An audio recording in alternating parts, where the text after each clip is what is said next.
আসসালামু আলাইকুম ওয়া রাহমাতুল্লাহ।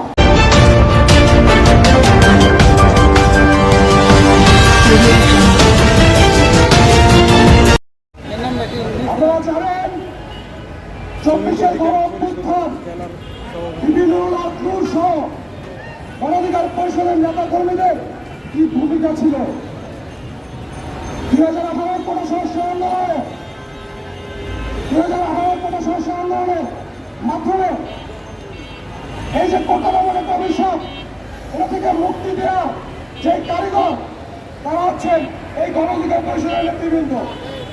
সম্মানিত উপস্থিতি, তারই ধারাবাহিকতায় এই গত জুলাই আগস্টে যে অভ্যুত্থান হলো সেটার যদি আমরা মাস্টার মাইন্ড বলি তাহলে এটা সরাসরি মাস্টার মাইন্ড রংপুর। সম্মানিত উপস্থিতি, আপনারা দেখেছেন যারা বিগত 16 বছর আওয়ামী লীগের পশম ছিঁড়তে পারে নাই তারা গতকালকে পটুয়াখালীতে নূরের রাস্তা অবরোধ করে।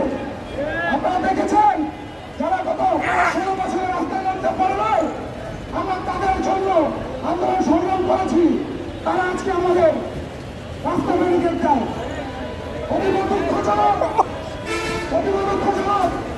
আমরা যখন এখন দেখতে পাই যে এই বাংলাদেশে একটা নির্বাচনের রোডম্যাপ ঘোষণা হয়েছে, এখন যদি নূরের রাস্তা অবরোধ করে দেয় তাহলে এই বাংলাদেশে এই প্রশাসন দ্বারা নির্বাচন সুষ্ঠু হবে না।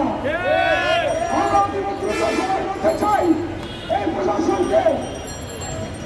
প্রশাসনকে ঢেলে সাজিয়ে নতুন পুলিশ নিয়োগ দেওয়া হোক।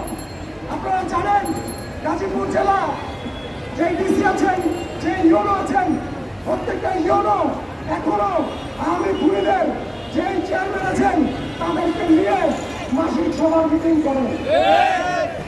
সুস্পষ্ট গত মাসের মিটিংয়েও আমি গাজীপুর সদর ইউনিয়ন অফিসে উপস্থিত হয়ে দেখেছি গাজীপুর সদর বিরোধী ইউনিয়নের একজন চেয়ারম্যান যিনি প্রকৃত খুনি, যিনি জুলাই আগস্টে ছাত্র জনতার বুকে গুলি করেছেন, সেই খুনিদেরকে নিয়ে এই গাজীপুর সদর ইউনিয়ন মিটিং করছেন। অতি দ্রুত সময়ের মধ্যে এই প্রশাসনকে ঢেলে সাজাতে হবে।